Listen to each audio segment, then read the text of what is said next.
You pour a cup of coffee at 90 degrees. You get distracted.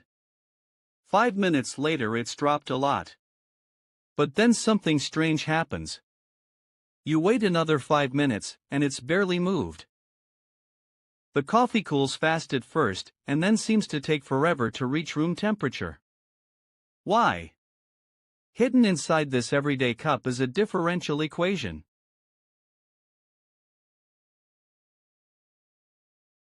When the coffee is way hotter than the room, it cools quickly. A big arrow. When it's only a little hotter than the room, it cools slowly. A tiny arrow. The speed of cooling depends on one thing: how far the coffee is from room temperature. The gap. That's the whole secret. Everything else follows from this single sentence. Let's write that sentence down, carefully, one piece at a time. No leaps.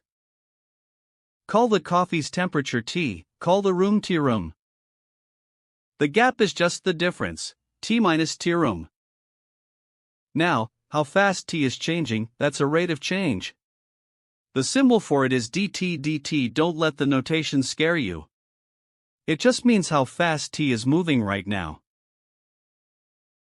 Our sentence said the rate is proportional to the gap. Proportional to just means some number times. Call that number K.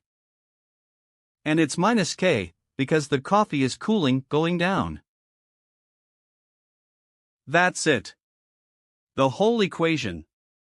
And notice what's strange: the unknown isn't a number, it's a whole function, t of t.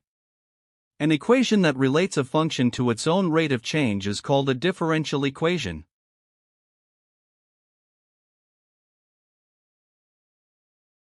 This equation doesn't hand you the answer. It hands you something better. At every point, it tells you which direction to go, and how steeply.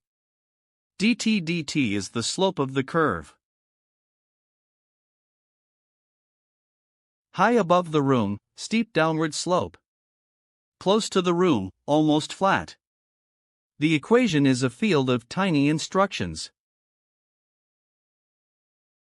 We don't need clever algebra. We can just follow the instructions. Start at 90 degrees. Step along the slope. Ask the rule again. Flatter. Step.